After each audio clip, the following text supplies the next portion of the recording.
On va continuer ce débat sur citoyenneté et démocratie avec Ouda, qui est présidente d'Objectif Lune. Voilà, présidente d'Objectif Lune, et puis je suis membre du conseil citoyen de Chalette, sur Loire. Voilà, moi ma question, là vous êtes deux, donc c'est formidable de vous savoir tous les deux. Sous la main.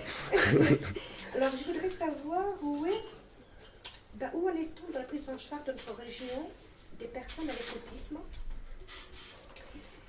Parce que pour les familles et les jeunes autistes, c'est un facteur d'inégalité. Alors, je peux peut-être apporter des... Je peux d'abord dire que ce n'est pas la compétence de la région. La région, elle a pas en charge la question des handicaps, c'est le département avant tout. Pour autant,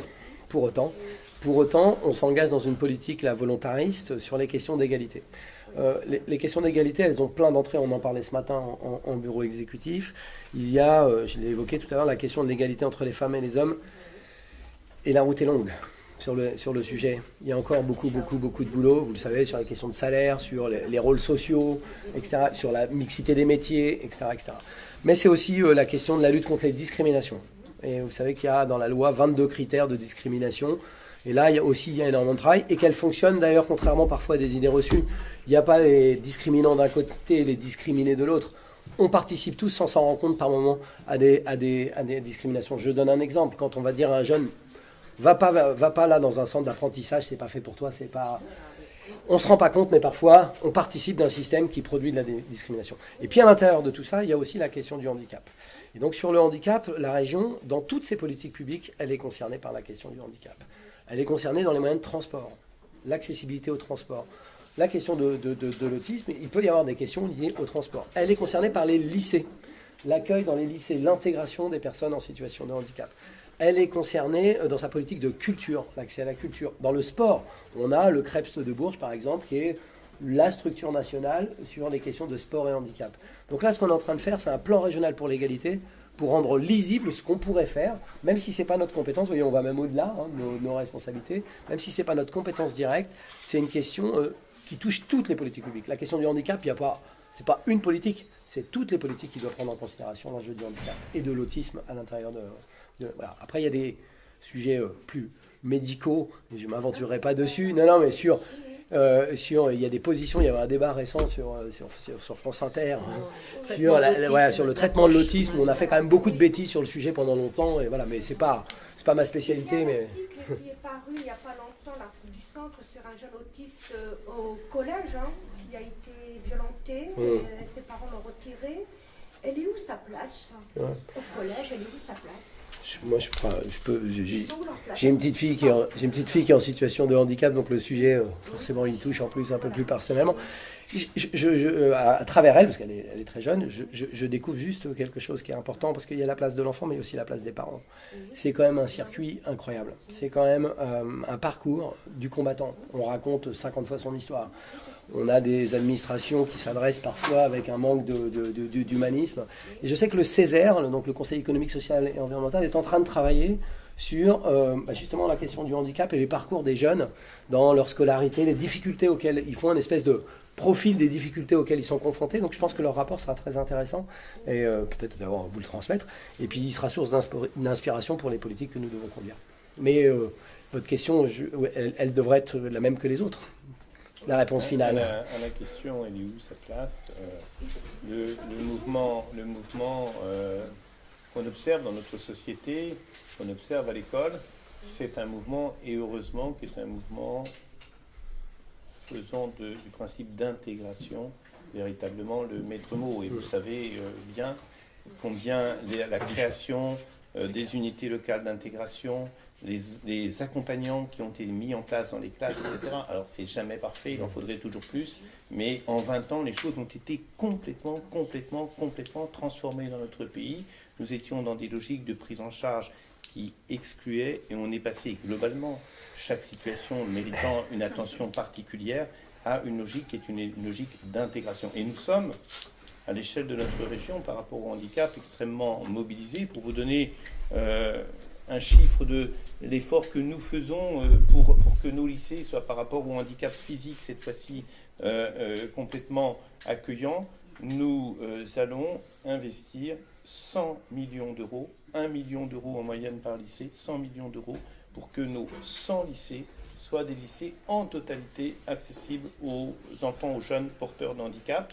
Et puis il y a l'ensemble des handicaps qui doivent être pris en charge avec un renforcement de la présence d'adultes aux côtés de ces enfants. Le lycée, le collège, l'école, le centre de formation d'apprentis, c'est un lieu où on doit trouver indifféremment des enfants porteurs de handicap et des enfants qui ne le sont pas. Et le fait de trouver ensemble ces enfants, c'est une chance pour les deux. C'est une chance pour les deux parce que la vie collective, elle prend toute sa portée quand elle accepte la différence et quand elle fait de la différence un enrichissement. Ce n'est pas quelque chose que l'on fait par charité pour un enfant, un jeune, une personne qui est porteuse de handicap. C'est quelque chose qui est essentiel à la vie.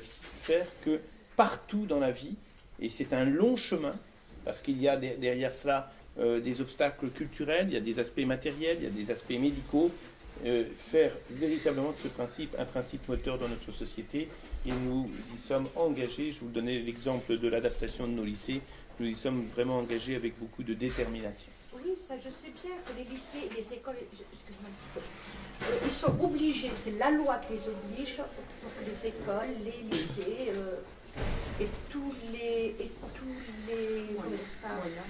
moyens.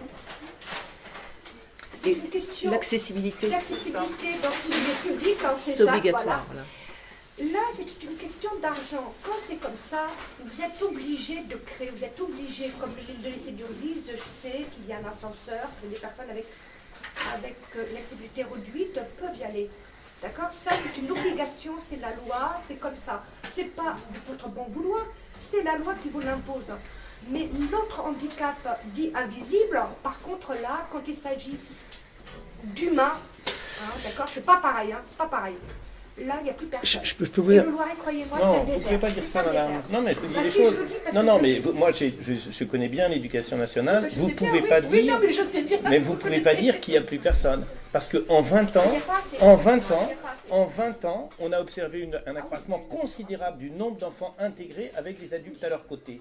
Il faut le dire, parce que sans quoi les gens ont l'impression Oui, il y qu'on en vit a. dans une Il société y a pas assez. barbare. Et peut-être qu'il n'y a pas assez, certainement il n'y a pas assez. Mais surtout quand vous dites il n'y a pas, il n'y a personne, il ne faut pas dire ça. Il faut dire à nos concitoyens que l'argent qu'ils mettent à travers l'impôt, il produit cette société meilleure, qu'il faut aller plus loin. Mais je tiens à ce qu'on soit juste là-dessus. Si on dit il n'y a rien de fait, on ne comprend pas. Il y a beaucoup de faits, mais il faut aller plus loin. Mais les parents ne sont pas assez accompagnés. Dans tous Les a parents bien- sont, il faut faire pour les parents, je suis d'accord. On a l'impression, c'est en tout cas là, qu'il y a un manque d'écoute. Ça semble évident, un manque de communication, un manque d'écoute. C'est pas qu'il n'y a pas, il n'y a pas assez. Mais, Ça, mais Qu'est-ce que vous avez à dire Mais là-dessus, non, mais Jean-Paul moi je voulais juste dire que il y a sans doute comment on va plus loin. Moi, encore une fois, à travers mon expérience personnelle, je pense vraiment qu'il y a des enjeux de simplification d'un certain nombre de démarches qui sont des vraies galères pour les familles, d'écoute, de remise à la même hauteur. On se sent parfois infantilisé sur le sujet, pour tout dire. Mais au-delà de ça, moi, ce qui me paraît très important, c'est qu'est-ce qu'on peut faire, nous, ensemble, pour faire bouger ces lignes-là. Qu'est-ce qu'on peut imaginer comme service public, citoyen, complémentaire. Qu'est-ce que vous, en tant que parent... Moi, je crois que là, il y a plein de choses à inventer. Dans la solidarité, la coopération, il y a quelque chose à jouer. Non, mais je sais que vous le faites. Mais je pense qu'on peut aller plus loin autour de ça. Je crois qu'on a un traitement individuel du sujet. Moi, je vois dans la classe de ma fille, par exemple, il y a une AVS qui est pour... On peut tout à fait imaginer des formules collectives autour de tout ça. Et ça se fait, mais ça se fait parfois de manière compliquée. Le rapport des parents, la place des parents dans l'école, il y a un truc à jouer en matière... Voilà, les associations de parents d'élèves pourraient s'intéresser à ça, au-delà de la fête de fin d'année à l'école. Je fais un peu caricatural quand je dis ça. Mais vous voyez, ça, c'est des sujets... Nous, citoyens, parce que je suis un citoyen, on peut aussi faire bouger des lignes là-dessus. Et je crois qu'il faut qu'on cherche des solutions de cette nature-là. Bien évidemment, il y a des questions de moyens et il faut les traiter. Mais si on reste que dans ce rapport-là, je crains qu'à un moment donné, on comprend bien, il y a une limite aussi dans la capacité à répondre à ça.